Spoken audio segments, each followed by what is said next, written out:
everyone. I'm live here and I'm here to take your questions about anything astrological. And I can begin talking about what's going on this month with the solar eclipse, because February is the month of the solar eclipse. And it's going to be February 17th.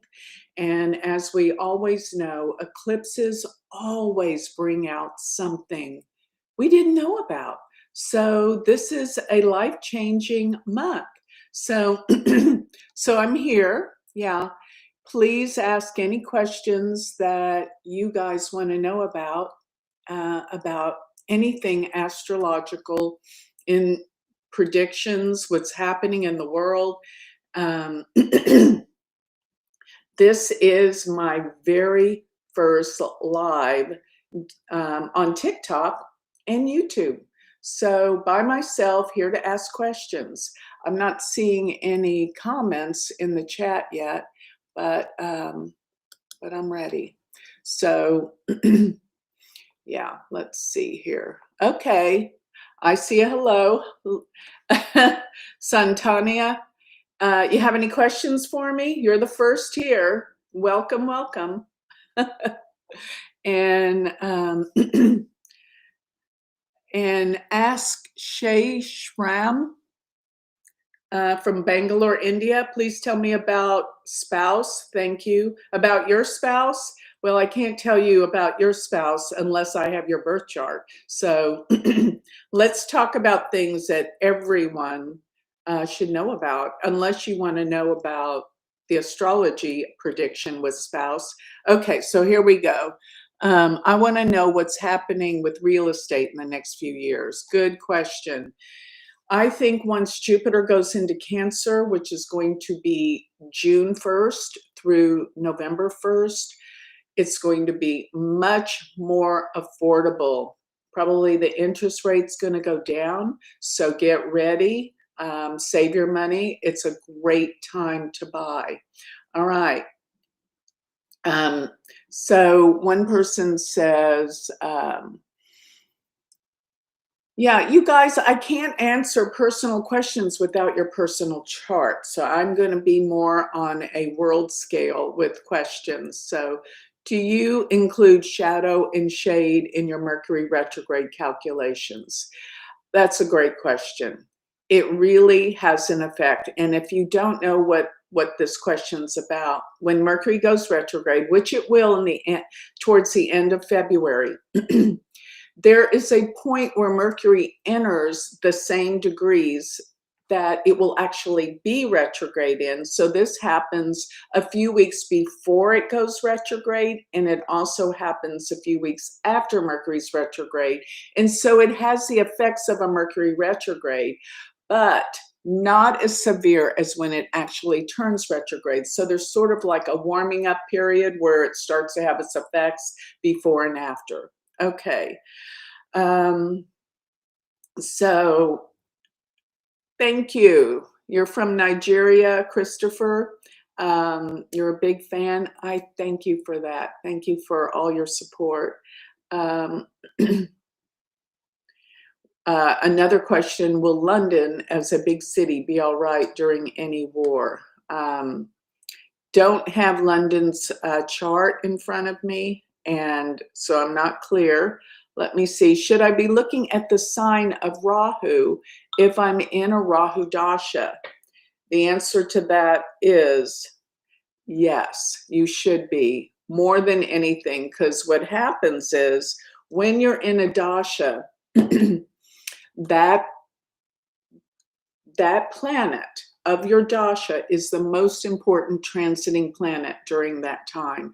It will play out 10 times more powerfully than any of the other planetary transits. Okay, let's see here. Do I see Trump completing his 4-year term? It's going to be very difficult towards the end of this year. Let me put it that way. Okay. Okay. Okay. Maggie says, thanks for doing this. This is fun. I agree. I'm having fun right now. So thank you for being here. And hello from Italy, Lisa, Lizana. Good to see you here. Will Canada be able to get rid of Carney? That's I have looked at his chart. You know, Carney has a really tough chart. He's a tough cookie.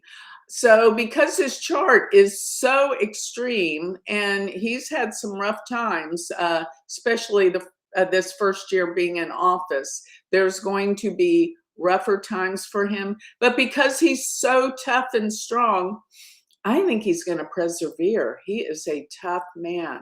Okay. Let's see.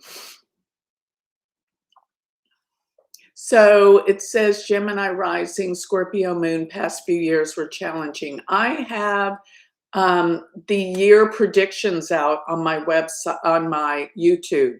Go listen to them for your sign, your moon sign, and your ascendant. I have the whole year prediction for each sign, so check it out. What will happen to the US dollar? Well, it's not in a good place right now. And I think things are going to improve drastically, surprisingly, with the economy by June and July, but it's not going to stick. There's going to be a big downturn towards the end of the year again. But take advantage of the good times coming up here. It's going to start May, June, and July. Okay. Yes, so I don't think there's going to be another pandemic. I'm not 100% sure, but I will say this. We have some major ups and downs because I'm looking at the year of 2030. By the time we reach that, we have a huge readjustment coming. Will Gavin Newsom run in 2028? I think absolutely. His chart is the chart of somebody in politics, in leadership, and I have to say 2028 is his year. His year astrologically picks up tremendously. So, yes. Okay. Yes, I will be doing a meet and greet in Ireland. I need to put that out. So those of you that live in Ireland, come meet me. There's no charge. We're going to be in Dublin. And I'm going to put together about a 3-4 hour meet and greet. So I get to talk to everyone, answer questions, and give away some free books. So I hope if you're in Ireland or anywhere close by, you'll come and meet me. I'll put it out the date and the times, okay? Thank you for asking. Let's see. Do I have to know and love math in order to be an astrologer? No, I don't like math either. We have programs that do all the math for us. But in reality, the math for astrology is pretty simple. It's not physics. It's simply multiplication, addition, subtraction. And I think it's kind of important. Well, I think it's very important to kind of understand the astronomy in terms of how the planets are moving. And in terms of the math, there's divisional charts. The astrology programs figure out everything. But it's interesting to understand some of the math behind it, just so that you understand that everything is mathematical and in divine order. It's beautiful, but to answer your question, no, you don't have to know any math. Okay. Let's see. So should I consider Rahu in 3rd or 4th house if it's 29 degrees? You know, that is a great question, because when the nodes are on the cusp, as 29 degrees or 0 degrees is, there's 2 different forms of calculation. There's the true node and the mean node. And I have worked with both to try to figure out which one to use. I use the true node. But I have seen where the mean node does work. It's so confusing to try to make a decision here because I've seen it work both ways. So my answer to you is look where the true node is first and see if that makes more sense. But then don't throw out if it changes signs with the mean node. So it's going to affect probably both houses. Okay. What kind of astrologer are you exactly? I'm Vedic, absolutely Vedic. I use the sidereal system of calculation. So I used to do Western 20 years ago, and for 20 years. For 20 years, I was a Western astrologer, more than 20 years ago.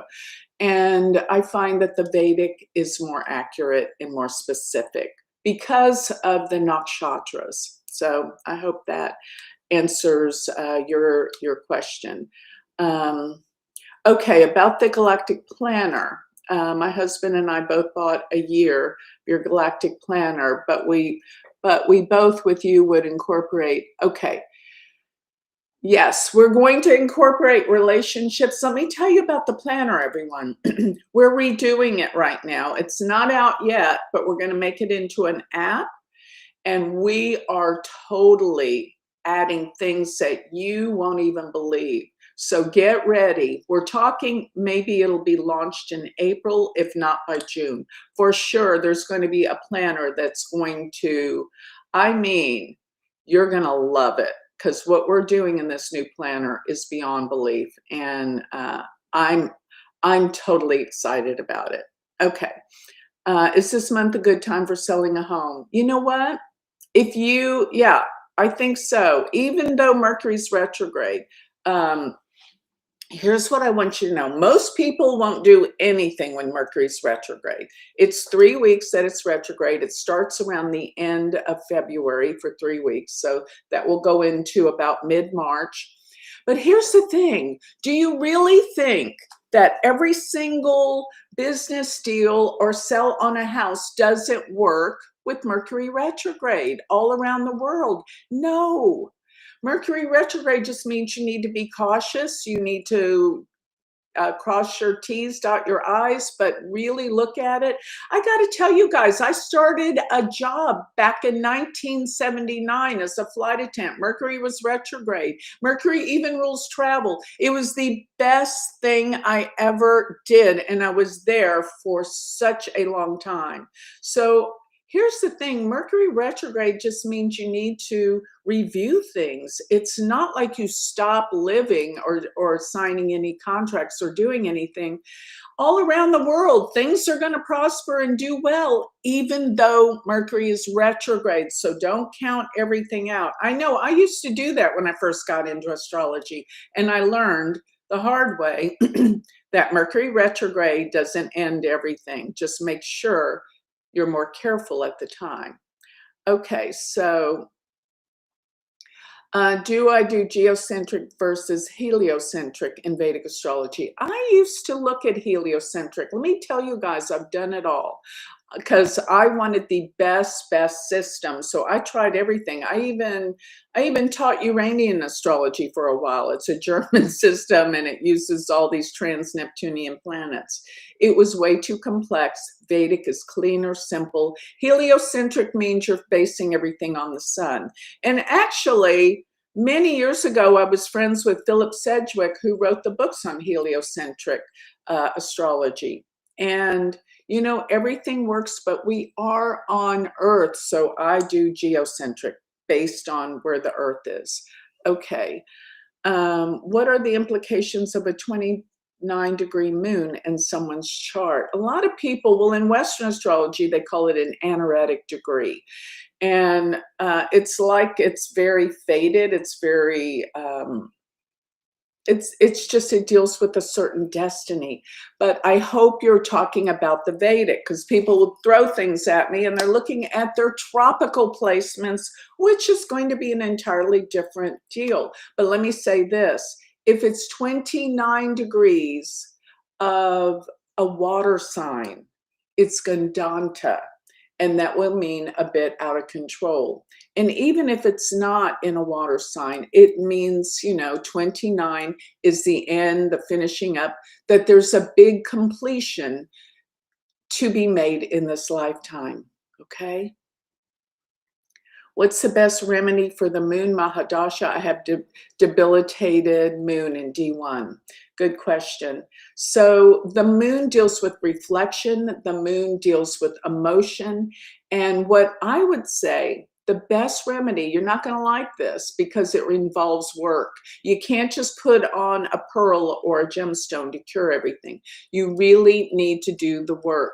And what I say is with the moon, because it's the emotions, you have to really watch how you respond to things on an emotional level and go back to childhood experiences and see what happened early on that caused you to have the reactions you do today, because everything is in the subconscious mind. The moon rules the subconscious mind. So what I'm saying, you have to do the emotional, psychological, spiritual work to see when you respond to things highly on an emotional level, because that's the moon, and you will.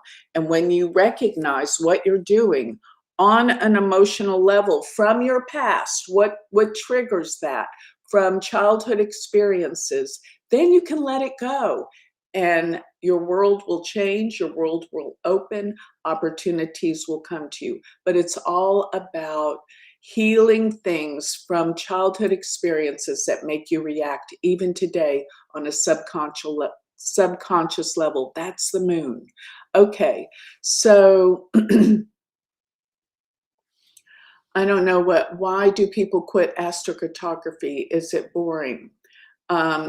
Vedic astrocartographers. Okay, so astrocartography is where you take your horoscope and drape it over the globe of the earth, and certain lines will be through certain countries. So my point is, it's not Vedic, it's just your chart. And yes, I use the Vedic chart, draping it over the earth, certain lines, and depending on how those planets are in your chart. For example, if you have a difficult Jupiter, sometimes you may not want to go to your Jupiter line. Some people just take it too generically, where they look at Jupiter's good, Saturn's bad. Saturn might be your best planet if you have a Taurus ascendant.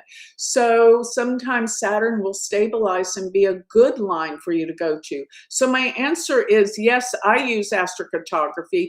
I don't think it's boring. I think it works, it's interesting, but I also use astrolocality when I'm picking places for people's best benefit, where they should live or move or even go on vacation. Because when you use astrolocality, you change the longitude and latitude from where you were born to where you live. And that change, your planets will remain the same, but your ascendant changes. And it really does kind of depict what different places will be like for you. So when I do locational astrology, I use both astrocartography as well as astrolocality. Okay. What happens when Atma Karaka sits? Oh, sorry, it just moved up. I couldn't see it. Sorry. Let's see. What do eclipses do in a house, especially in the 7th house? Wow, it's a great question. Eclipses happen every 6 months, and if the eclipse, the transiting eclipse that is, where it is in the sky, falls in your 7th house, eclipses are always change, regardless, for good or bad. And what I believe an eclipse would do is bring out something you didn't know about your partner. And, a lot of people may freak out and think, oh my God, it's bad. I'm going to find out difficult things. Well, you might find out something that is not always bad, but it does represent change and understanding. What I think it means is either a make or break of a relationship. And when I say a make, maybe things can get better through you working on a relationship and the issues. And that is the time to do so if an eclipse is falling in your 7th house. Do you have any favorite astrophotography? I don't know what astrophotography is. I know astrocartography. So, do you think Vance will be president? I don't feel good about Trump this year. You know, something, I keep predicting it, and I even did a video, scared to put it out though, but about what could happen. Something's going to happen in August, and it involves the Trump family. So I don't know.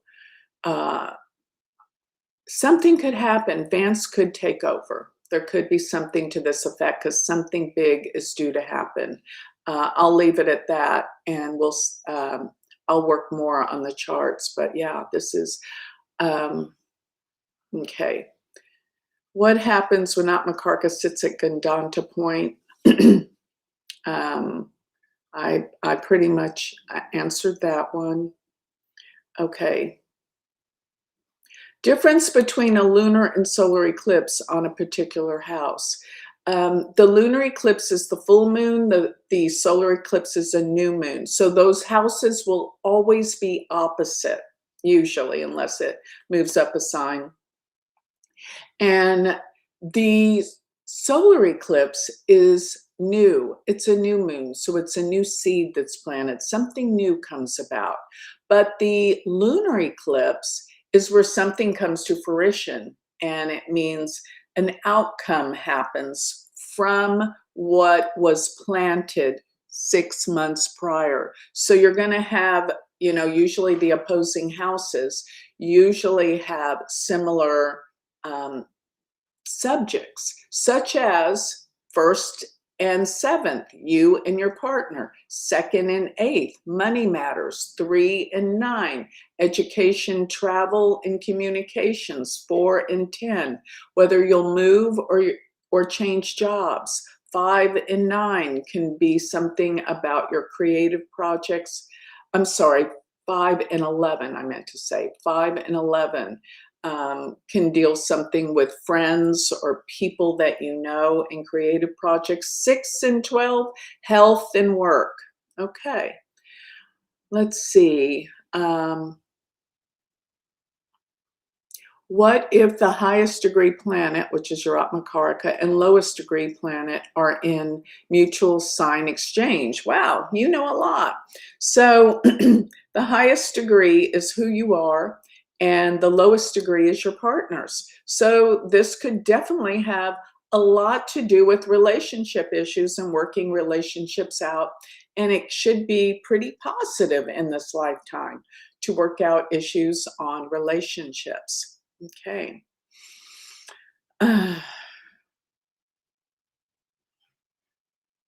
right, so my son is born in Ketu Mahadasha. You know, when you're born in Ketu's Mahadasha, many times it can deal with health matters, and it means there's a difficult situation going on at the time of this time, anytime somebody's born in Ketu. So usually things will improve and get better once you leave that Ketu cycle, okay?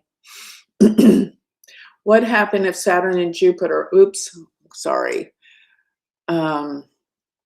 say you're asking about Aries this year, go to my YouTube. I did a whole YouTube on each sign for each year, so check it out. Okay, so what house system do I use in Vedic for accurate readings? I use Lahiri. You know, that is the one that's used by most people. It works for me. And I do the whole sign per house. There's the Shripadi, there's the Bhava. I use the whole sign. Very simple. I've vacillated back and forth. Should you use the Shripadi, which is more like the Placidus in Western? No, just use the whole sign, Lahiri. It works perfectly, but don't forget to always look at a chart, not only from the ascendant, but also from the moon as the ascendant. You'll get a whole different take, and it is almost more important, if not more important. Okay. Yeah. So 4 planets in the same house, fifth house. You're very lucky. The fifth house is Puva Punya, past life, good karma from a past life, and it means talent. You have some very, very specific talents, extremely intelligent. And I will say this, when you have so many planets in one sign, it makes it kind of such a focus. It's confusing to read a chart with so many planets in one placement, but that would mean, you know, your mind, your creativity. And sometimes I find with so many planets in the fifth house, and some of them are malefic, sometimes there's not children, and you would think there'd always be children, but it depends on what the planets are. But I know that you're vastly creative, you're vastly intelligent, and have great talents and gifts from past lives. Yes. Um, okay. You know, you're asking me about creating a YouTube channel about your life. Would love to know morning and evening routines. Did you know that I've did 22 videos on my life called My World of Astrology? It's on my YouTube. I did it not that long ago. You can go in and look at the whole series and talk about everything I did to get to where I am right now. And if you want to know about my morning and evening routines, I get up, I have a cup of coffee. I don't eat till noon because I go in and I start reading charts. I read charts Monday through Fridays. Tuesday is the day I do my live class for Patreon. So Tuesdays I have a little break where I talk to all my Patreon people. We talk about symbols, what we need to be looking at for the week. The weekends I write and I film. So I really and truly do not have a day off.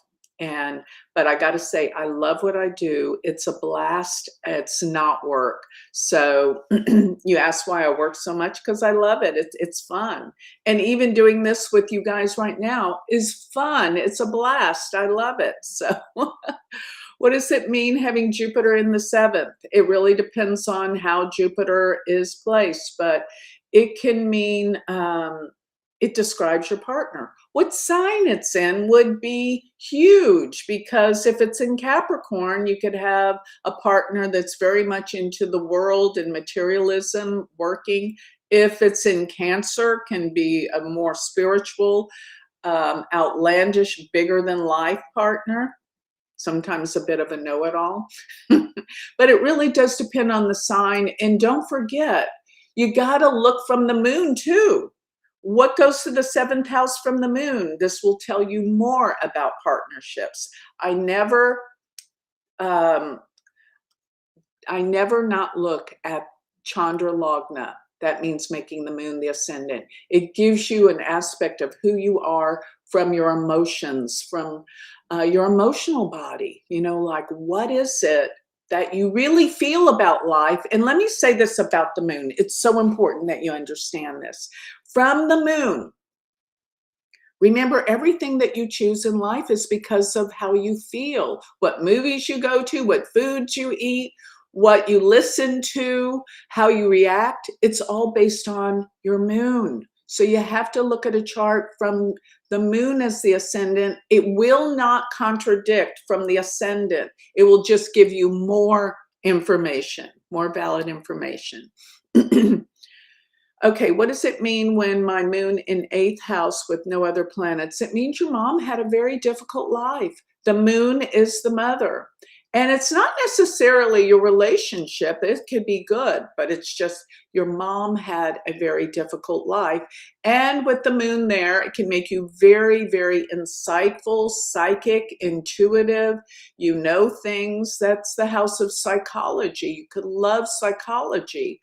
You really want to understand the deeper aspects, metaphysical, spiritual aspects of life. Life's not easy with the moon in the eighth house, but it's going to make you search deeper to find answers. Okay. Okay, what does it mean when the fifth lord and the ninth lord are conjunct? It's beautiful. It's lovely. Those are the two best houses in the chart.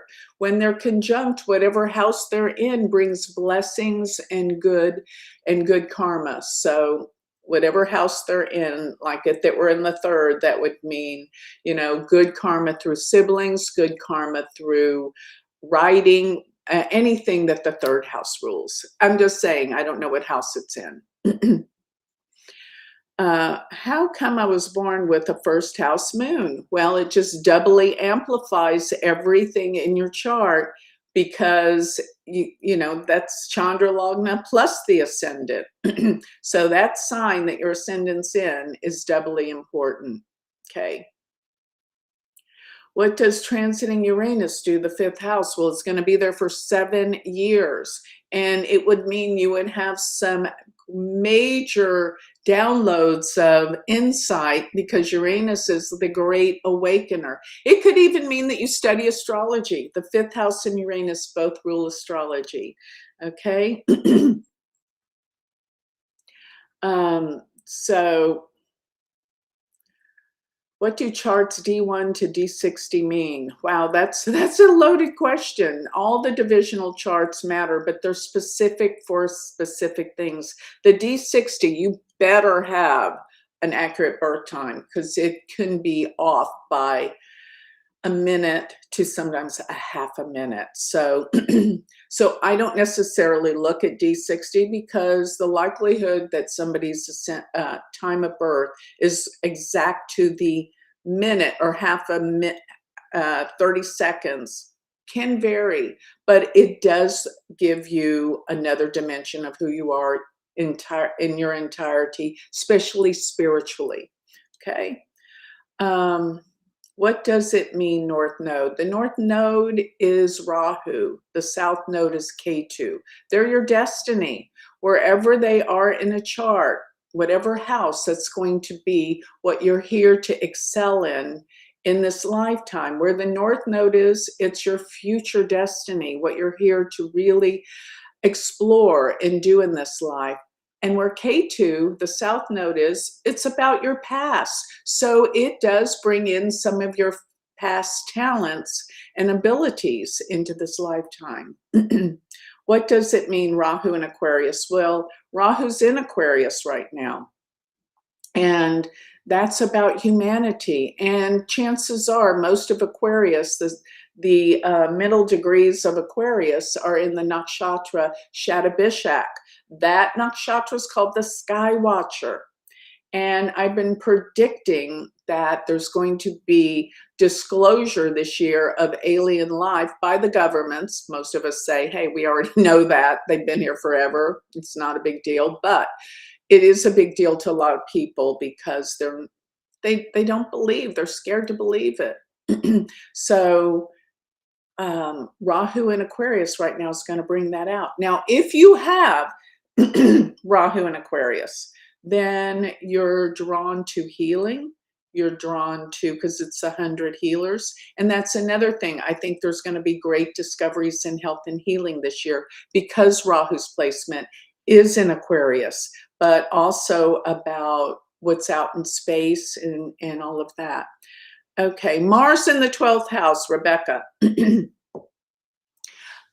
you have Mars in the 12th house, you've got to be careful of secret enemies, which means backstabbers, people that talk behind your back. But another thing is there is a lot of things from your past that you've got to let go of, that at times you're consumed with the past. Just remember this. There is nothing you can do about the past. Let it go. Focus on the things that you have more control over. And just remember, if you feel like people don't believe you about certain things from the past, just let it go and realize the most important thing is that you believe yourself and Most importantly, that there is a divine essence that knows your truths. Don't worry about the past and the backstabbing people. They have issues and problems. You're fine. Okay. Would I avoid dating when there's an eclipse in the seventh house? Sometimes eclipses can bring things. It's such a powerful, powerful energy. No, I wouldn't avoid dating.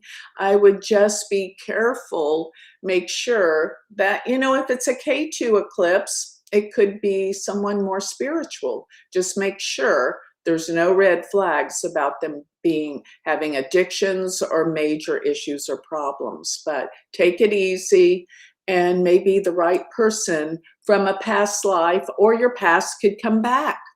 Okay? All right. Let's see. Sun, Mercury, Jupiter in the 12th house. The 12th house is the house of bringing things to an end. It can be closure. And the 12th house, especially Jupiter, when it's transiting there, means you're going to be traveling to foreign countries. When Jupiter transited my 12th house, I went to more foreign countries than ever in a short period of time. But if you have it there natally, then you're fascinated with travels to foreign countries. And you may even work in a foreign country or work with foreigners. That's going to be your most successful work with foreign people or places. That's a generality. I know you got a lot going on there. But so let me see. So can transiting Jupiter in the 8th house exalted mean a settlement? Absolutely.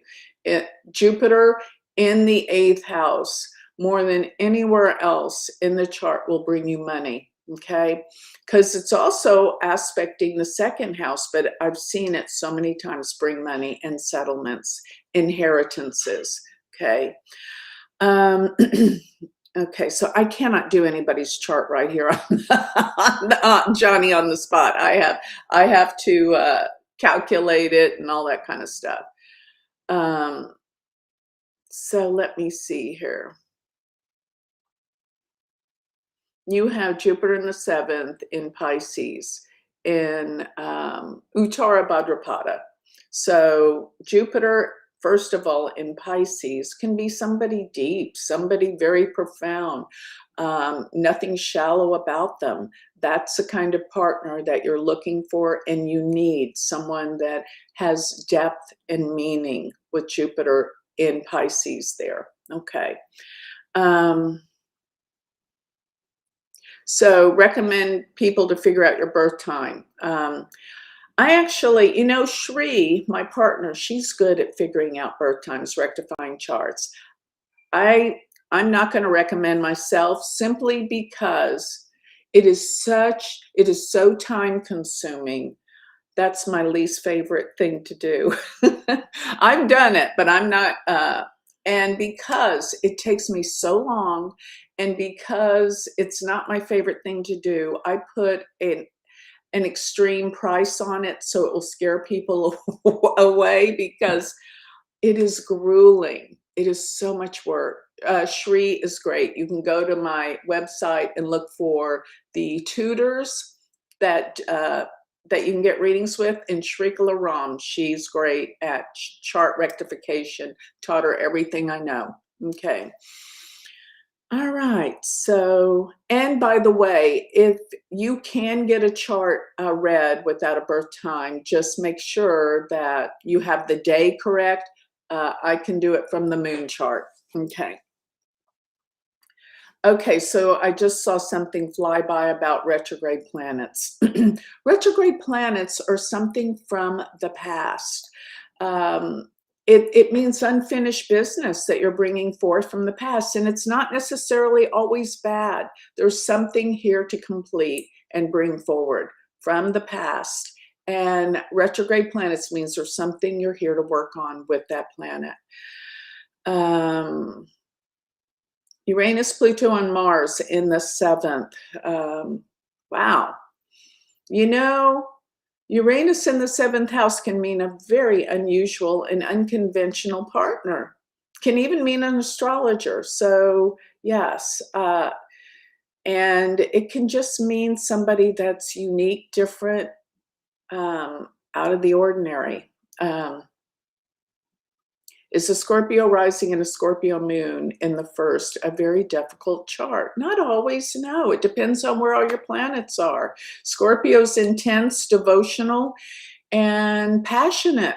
I don't see anything wrong with that. As a matter of fact, those are qualities I like in a person. So yeah, it depends on where everything else is relative to the ascendant. Um, let's see. Okay. Boy, you guys are really smart here. I'm impressed. All right, because y'all are asking good astrological questions. I don't know what you mean. How much does free will and Trump? Um, Here's one thing I always tell people. We all have free will. And I always say, if there's such a thing as spells, people casting spells on people, it depends on you. If you're strong, the spells can't affect you. And I say that mainly because if spells were real, I mean, they probably are, because that's like someone hating you, casting their energy towards you. Somebody's hating you. That energy is cast towards you. But if you're powerful, if you're strong, it's not going to affect you. I say that because with all the hate that's put towards Trump, he's still going strong. So that's proof about uh, my philosophy about spells and hate cast towards people. Okay. Um, okay. So what do you say about one? I hope this Atmakarika. Oh, it ran off. I'm sorry. Leo ascendant with Saturn retrograde in Rahu. I'm sorry.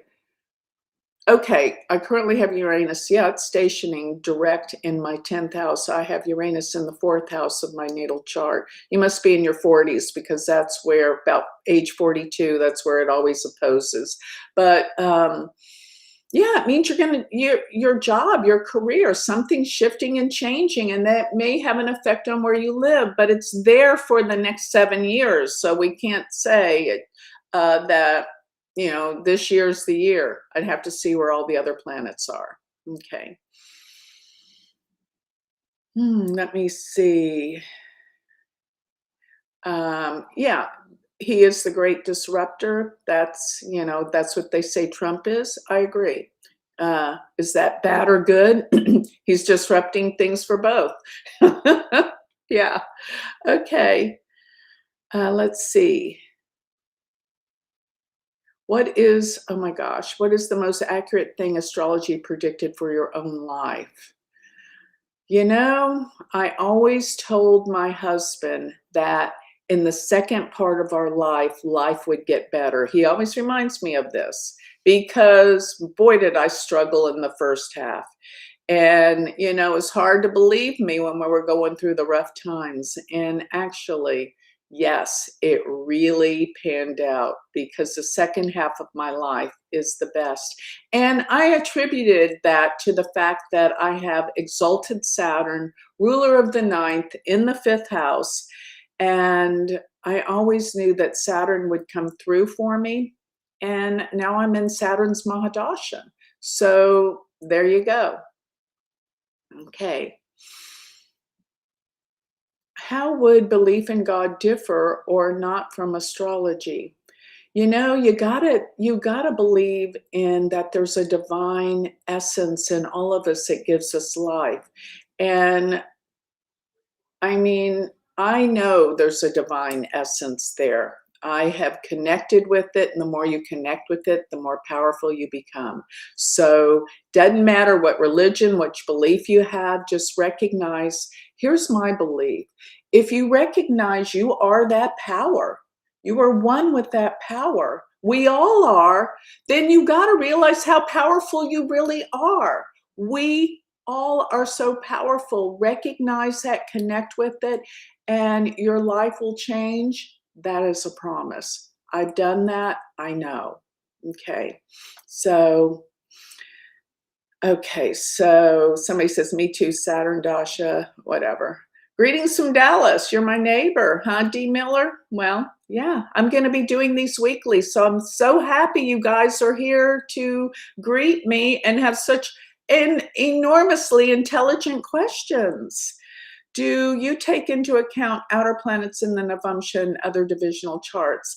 I do, but they're not as specific. Remember this, the planets that are visible to the naked eye will deal more with your physical being.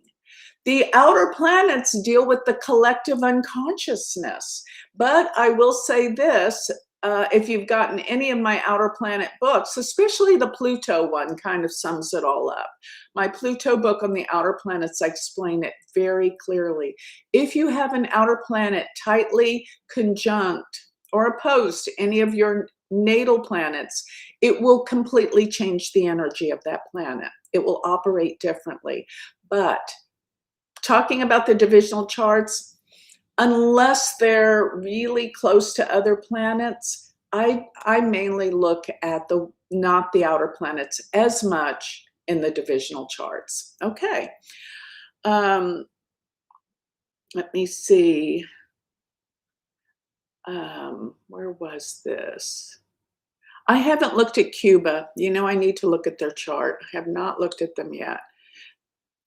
How do I know if an astrologer is phony or not? Look at their predictions. The problem is, and they copy a lot of people. Do you realize one time, this was about 10 years ago though, seriously, I saw this astrologer touting to be such a great astrologer and everything, and I went to go look at their website.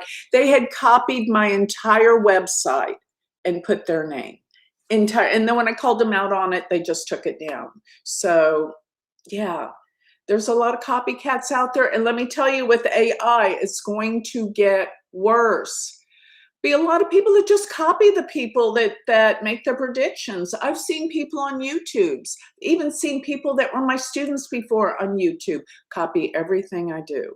So what are we going to do about that? Well, at least they're copying what I do. So maybe they have some good stuff out there. But you know what? No astrologer is ever 100% accurate. I'm not saying that I'm 100% accurate because of the fact that we do have free will. And that means we can shift things. And that's why I go out there with sometimes these wild accusations and things about leaders and things to help maybe make a change so that things can be corrected in the world. We have free will, but if we don't change, everything's going to go just as the planets predict. And if you don't like what they're predicting, you got to take the effort to change things. Now, some things we can't change, such as our family, who we're born to, all of that was put in divine order for all of us. Just remember this, our birth chart is a sum accumulation of everything we've been in the past. And so what we're bringing into this lifetime is our unfinished business from the past. We have the opportunity to change it. So if your chart says you're going to have really difficult relationships in this life, you have the ability to change it. And if you don't, you're going to come back in the next life with the same issues till you do heal it and make it better. Why are people casting spells? You know, it's just hate and fear. And you don't have to succumb to it. You don't. It can't affect you if you are strong and you work on yourself, period. People are just hateful right now. There is a duality, a polarity on earth. People are really, but you know, there's always been the dark, the light. There always will be. And there's always going to be a big fight here on earth. We came here to learn and to grow on a spiritual level. So we have to really be discerning of the light and the dark. What do I think about palm leaf readings? I actually just interviewed Dr. Q. I believe that there are some really good and true ones, but there's a lot of fake and phony ones out there. And here's another thing I believe. You have the power to change things. If in the palm leaf reading it says something that is very difficult, you can change it. That's a whole reason why we want to know things. There are things written in the Akashic records. The Akashic records are simply everything you've ever been. So therefore your chart is a reflection of your Akashic records. And there are some very gifted palm leaf readers that can read them correctly. But here's the thing, you have to do the work to change things. And even if you take what they tell you to do, that can help. But if you have your own means of psychologically working on yourself and healing, that works too. So there's not just one way. There's many ways of healing and transforming ourselves, but it takes work on our physical level to change ourselves. We've got to work on ourselves. Yes. And the palm leaf reading, they told me it was my last incarnation too. Maybe that means all of us are going to evolve in some way. Hopefully so. We'll see. So I'm not going to take that for absolute, but just because I know myself. All right. And you know what? I really do love this life. I love this life. I love people. And this is a beautiful world, even though it's the world of duality. Yeah, I've been looking at Iran, and I'll say this. As a matter of fact, I read for somebody from Iran yesterday, and it breaks my heart what is going on there. It is just devastating. But what I could surmise is that things are going to get better, but then they're going to get worse again. So let me just put it out there. It will get better around the months of June and July. But in the fall, I think there's going to be a big fall and catastrophe in this world that's going to change everything, not only in Iran, but many, many places. I will keep you guys posted. I will be marking and looking at the charts constantly to keep you guys prepared for the future. And don't be fearful. Everything, if you come from a place of not being consumed with fear, you're going to be fine. I promise that. And that's why I want to give guidance. Yes. Does it mean anything if your Vedic or Western signs are the same? It just means you're really like my husband and my son. They're born in the late part of May. May 16th and May 18th, and their sun stays in Taurus in both systems of astrology. Because remember, it's the whole zodiac falls backwards 26 degrees. So therefore, falls backwards. No, I'm sorry, 24 degrees. So there's 6 degrees left in a sign, 30 degrees to a sign. So if your placements in your Western chart are in the last 6 degrees of a sign, then it'd be in the very early degrees in the Vedic. So it just doubly empowers that sign for you. You like for my husband and son, they are so Taurus, it's ridiculous, you know. Everything to do with Taurus absolutely fits them. So so if you're born on the cusp, and thank you for saying thank you for all you do. If you're born on the cusp, I don't know, the ascendant and the sun are both on the cusp. If they're on the cusp in Vedic, there's no such thing as a cusp. You are either one sign or the other, whether it's 29 or 0 degrees. But I will say this. People with planets that are at 29 degrees, planets or ascendant, they're old souls. That means they come to their maturity. And people with very early degrees, the cusp, they're definitely that sign. It's not they're both signs, but The early degrees mean it's the beginning and they're more playful. They're like, you know, everything's exciting because everything's so new. They're like children that get excited about the new. So that's the old and the new of the late degree or the early degree. Um, so big fan. I'm a shaman and Chinese astrologer. Love that. I've studied Chinese briefly, not good, not very good at it. Would love to have you as a guest on my podcast, Skeptical Shaman. I'll look at the. I'll look into that. Thank you very much for the invitation. Appreciate that. I have deep respect for Chinese astrology. Every astrology is important. And I believe all astrologies are for that culture. It's more attuned to that culture. And I believe Western astrology is more psychological, more it's just more psychological and what's the word I'm trying to think of? It's just about personality. I personally want to know more about prediction. So I went to Vedic and it's more predictive. Okay.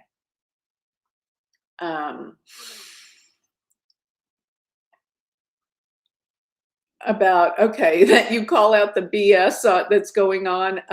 You know what? People If people are going to say mean and hateful things, that's their problem. It's not mine. And remember this, and I'm going to close with this because this is something I do want to say. If somebody is being mean and hateful and saying mean things, that's them. And they're projecting their stuff onto you. And you have, that's not you. It's their problem. They're projecting. But here's the thing. When people put out mean and hateful things, remember everything's a mirror and everything goes back to them. So anyone that is just fuming with hatred or anger, it's going to come back to them because the whole world, what we put out is reflected back.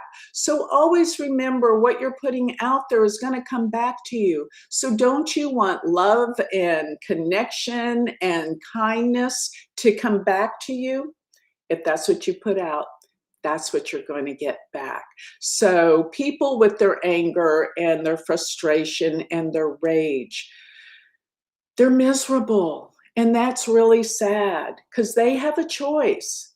They have a choice, but if they're going to be with that emotion and that anger, it's going to affect every aspect of their life and things will be miserable. They'll be victims. They'll continually blame everything for their circumstances and the things that aren't working in their life. They'll never change because the only way you do change is when you stop being a victim and you look at your life and you go, how did I create this? And that's what happened to me when I really changed years ago when, as I said, the second part of my life, I started to understand what I was doing to be a victim. And I started to change that. It doesn't happen overnight, but you got to, if your life isn't working, if you're miserable, then you got to start looking at what you're doing that is causing that, and you got to change. And as you change, things get better. Life starts to flow. Things start to work for you, you know, and people that are full of mean, spite, and anger, they're going to continue on that realm if they keep putting that out. And their life is not going to work. They're going to be miserable because that all that comes back at them. And then they begin to blame everything out there for their circumstance. But when they finally get that they're the culprit, they're the reason for their life not working, and they begin to change, this is what healing is all about. And that's what we're all here to discover, to heal our lives and to continue to grow and to see what we can do to change and heal our lives by taking responsibility for the things that don't work. Never blame others or circumstances. That's what I want to close with today. So I hope you guys will come back on, join me on Tuesdays, 10 a.m. Central Standard Time. Adjust that to your clocks. And as much as I can, I will answer questions astrologically as much as I can, because I'm here to help everyone as much as I can with astrology. Thank you for being here.